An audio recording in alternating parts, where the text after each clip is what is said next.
We're continuing to follow breaking news out of southern Utah this morning. The Forsyth fire has grown to at least 1,500 acres.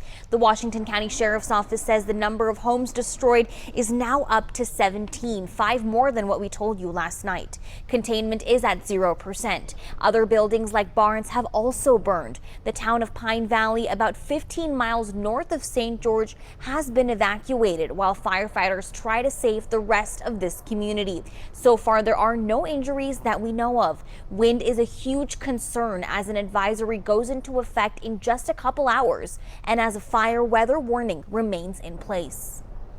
This wind is just killing us because it'll be calm for 5 minutes and then we'll get these huge gusts of winds and it's just carrying embers everywhere. With the red flag conditions that we've had over these last few days, it made engaging the fire extremely difficult.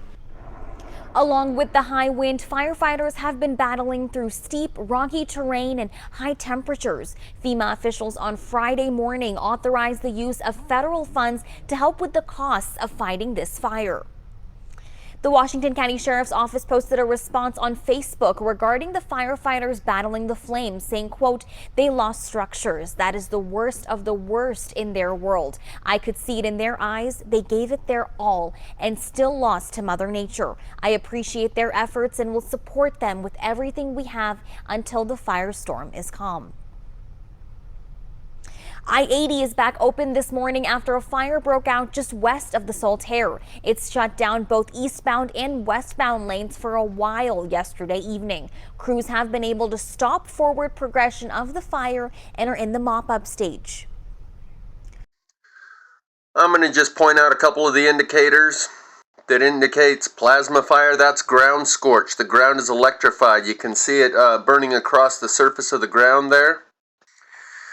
And right at the end, they show these two images where you can see the ground is blackened, but it has unburned weeds and shrubbery sticking up out of the scorched ground. Here's another example of it.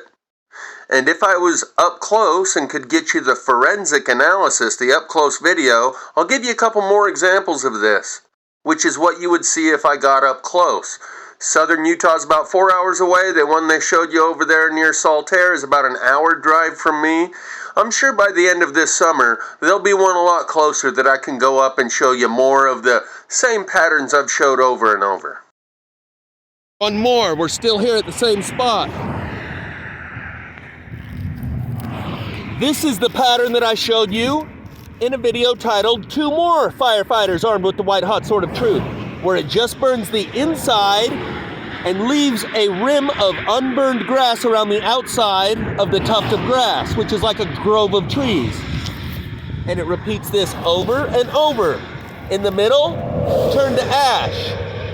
Around the edge, completely unburned. So there's 1, 2, that one's number 3, but let's go look at these others first. This one's a really good one. You can see some are still leaning into the middle from the outer edge, but in the middle is ash. Around the outer edge, unburned. Unburned all the way around the outer edge. Turn to ash in the middle. This is another pattern that I've shown over and over and over. That was a piece of a tire where the cords of your steel belted radials work like an antenna and turn the rubber to dust. I've shown that over and over and over. And some people just say, "Oh, it's just a roadside brush fire." Ash in the middle, unburned all the way around the edge. Ash in the middle,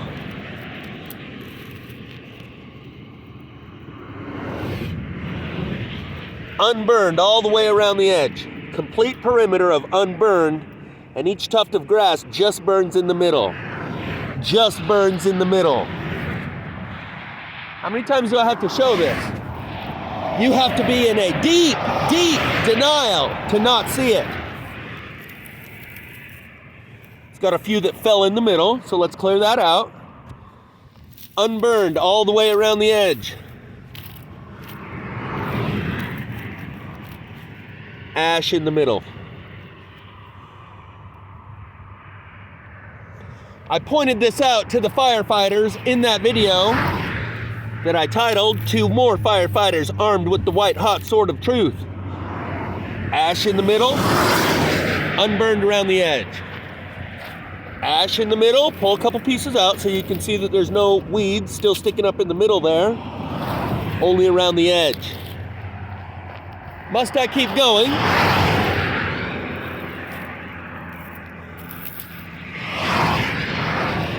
Ash in the middle,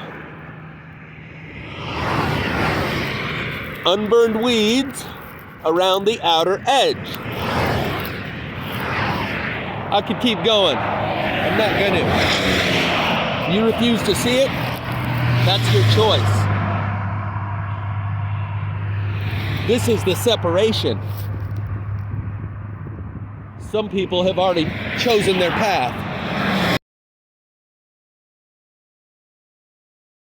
Okay, so I'm about 20 minutes from Hermiston, Oregon, which is where my last load delivered. So this likely happened this week, between the time I was last in Hermiston, Oregon, and today. This likely happened within the last couple days. Notice all the greenery. We're gonna call this scorched earth. Ground scorch. We'll call it ground scorch just to avoid, I can smell it. I can still smell it. Anyway, you notice all the green sticking up? Another thing, let's point this out. Right in the middle here is turned to ash. Around the edge is where they remain standing. This will be a repeated pattern that we see all over, right here. Around the edge, they're still standing. Here's the edge, here's the edge, that's the edge. This is the whole clump of bushes right there. But in the middle, it turns to ash and leaves a ring of weeds around the outer edge of the clump. This is the case with all of these clumps. That's the middle, turned to ash, and it's still hot. Holy shit. Holy shit. It's still hot. This happened, it's still smoking.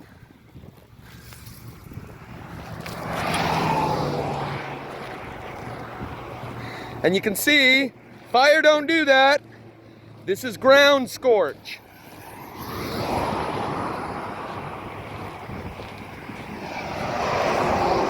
The only reason I pulled over is because this one is so obviously different. Again, the middle, burnt. The outer edges, this patch goes right here. Right here, that's the patch of grass. That's all one root ball. It leaves the edges unburned, and they all do the same thing over and over. But the reason I stopped and looked at this one, because it's obviously different than the others. I see these roadside fire spots. I'm gonna have to count and do a tally on my way back from Washington. I'm going clear up to the border, Boblet, Washington, border of Canada. And I'm gonna have to make a tally mark of how many of these roadside fire spots that I now see on my way back from Washington to Utah. Because they are increasing so much, I rarely stop to film them anymore. This one I stopped to film because of this phenomenon right here. So much greenery sticking up out of so much scorched earth. The repeated pattern.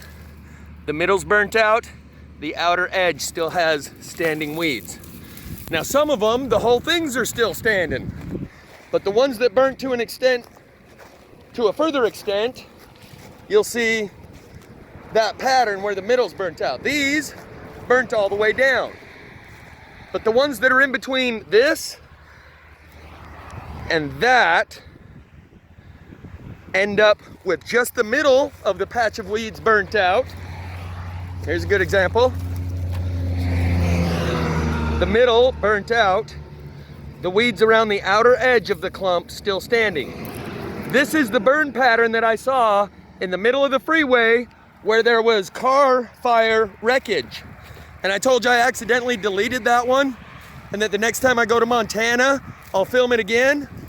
It was this pattern that I saw in the middle of the road, in the center island, around the burned car, where that one didn't turn it all the way to ash. Most of them are all the way to ash in the middle. Either way, it still produced the same pattern. All over. You can see that's the middle. That's the edge. Here's a great one. Here's a perfect one. Let's pop that out and that out. You can see it's still standing all the way around the edge. Burnt to ash in the middle.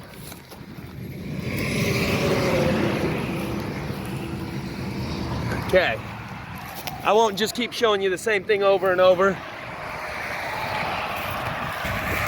But I decided to stop and film this one because there's so much greenery sticking up out of the black scorched ground that it provides an opportunity to document a slightly different phenomenon than the hundreds of others that I see of these roadside scorch burns. Here's the fire truck starting right now.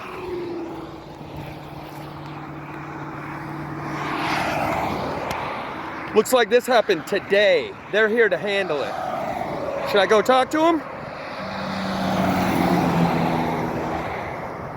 I envision getting beaten in the head by police, saying, you want to shut up now or you want to keep running your mouth? So I'm going to leave them alone because the last firefighters I talked to said this is a crime scene under investigation, restricted area, you're not supposed to be here. So this happened today, guys, or they wouldn't be showing up. This happened hours ago, within the hour possibly. Should I go talk to them? I'm going to go drop my YouTube page on them.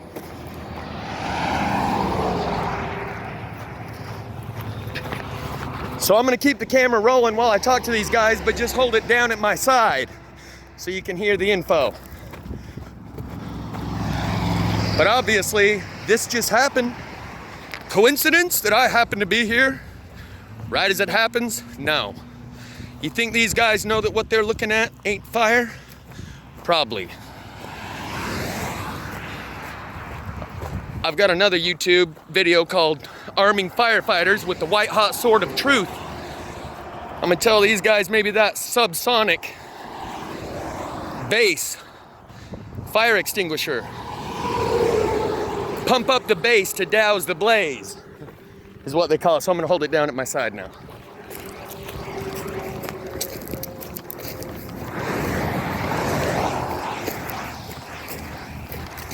Looks like this is a fresh one. This morning? Wow. I heard there's this thing, it's like a subsonic speaker that you can point at the fire and it extinguishes it. It's like a sonic fire extinguisher. You ever heard of such a thing? It's like an experimental thing these college kids come up with. Yeah, no, I haven't heard of that. But I document these all over the country. That's my truck right there. Yeah. And all the unburnt weeds sticking up out of the scorch. Yeah. And all of these are burnt in the middle with weeds standing around the outer perimeter of the clump of grass. Yeah. My YouTube channel is Jeff Snyder with the number 2 at the end, SNYDER. You'll be able to glean a lot of understanding about what's going on here. Oh, yeah? Because everyone's real tight-lipped about it. In fact, the last firefighters I talked to, they said, this is actually a crime scene, a restricted area, and you're not supposed to be here. Oh, yeah. And so under that, they can't talk about it either. They're interfering with the investigation. But I think you guys aren't equipped to fight this stuff, and there's this new technology out there that might help. Yeah. It's called Pump Up the Base to Douse the Blaze on YouTube. And it shows these college kids that came up with like a low frequency bass, and they point it at a pan that's on fire and it puts out the fire. I think that might be what's required for this kind of new fire we're looking at. Yeah. Because from what I understand, fluctuations in the magnetic field create a surge of ground current, and the electricity comes up, burns the trees from the inside out, burns the densest piece of wood from the inside out, right beside highly flammable foliage, leaves and weeds. Yeah. So you guys are probably seeing this all over, wondering why no one's talking about it, which is the same with me. I've been documenting it 3 years. It was a crazy phenomenon at first. Even crazier is the fact that still no one's talking about it, and I'm the only one. Yeah. So you guys can check out my YouTube channel if you want. All Might right. give you some insight. Just thought I'd... So this was today. Yeah, this was this I morning. reached into the ash and felt that it was hot. I was like, holy shit, that's fresh. Yeah, it was this morning at like 10. Yeah. Well, I count these. I been driving truck for the last 3 years, and they're increasing exponentially everywhere I go. So yeah, you might want to look into that. Talk to your, fire captain about this new technology and this. It's almost like those candles that come back to life on you after you blow them out. Yeah. This shit might require something like that frequency to put it out. Yeah. All right, guys. Thank you. Take it easy.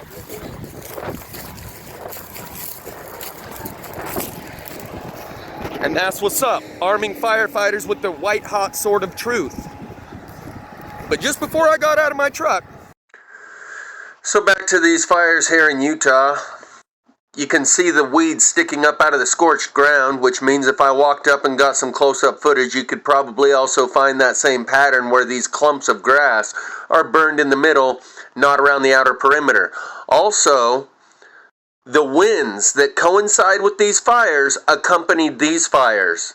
I'm more in central Utah. These are 4 hours south of me, but the winds kicked up tremendously on Friday. Like 50 to 70 mile an hour winds with higher gusts. And I had been mentioning to a guy at work that for the last 2 weeks, every day it gets windy around noon and then it stays windy until the sun goes down. This is a pattern that I've identified as ionic wind or electric wind that accompanies these fires. Standard, inseparable. Every time there's one of these firestorms, coincidentally, at the same time, there's massive amounts of wind. So the same electromagnetic phenomenon that electrifies the ground, which is what produces that ground scorch that doesn't burn the weeds. If that was just fire moving across the surface of the ground, it would have taken out all of those weeds. It is the electricity moving beneath the surface of the ground that creates the ground scorch and allows it to not burn up all the weeds in the same process. Mr. MB3 referenced the fires in Canada in his recent live stream and said they all just disappeared suddenly. It was a massive inferno up there going for like a month or two, and then they all just disappeared suddenly. How does that happen? Well, because it is not just the fire on the surface combined with the foliage or the fuel that creates a self-perpetuating inferno. The other variable factor in the equation is the electrified ground. The electricity under the ground that you can't see must have disappeared in Canada, and then within a day or two all the fires went out, because just the fire on the surface combined with the fuel or the foliage on the surface was not enough to maintain the self-perpetuating process of the fires, and thus they went out within a day or two, all simultaneously, because the third variable, the underground electrical current, was removed from the equation, and shortly thereafter, the fire on the surface went out. And I don't know if I finished that sentence, but the same electromagnetic phenomenon that the fluctuation in the magnetic field that coincides with a surge of ground current electricity also coincides with ionic wind or electric wind. That's why every time there's one of these fires, the wind kicks up at the same time. Here's a short video I took Saturday evening. Summer's officially started. Now I think that's smoke, and I've heard there's a couple of fires in Utah. But also, for the last couple weeks, it's been super windy and filled the skies like a sandstorm. But today the skies are pretty clear, with the exception of this layer right here of smoke. That looks more like smoke than dust and dirt in the air. But summer's officially started now, and I guess that's normal these days.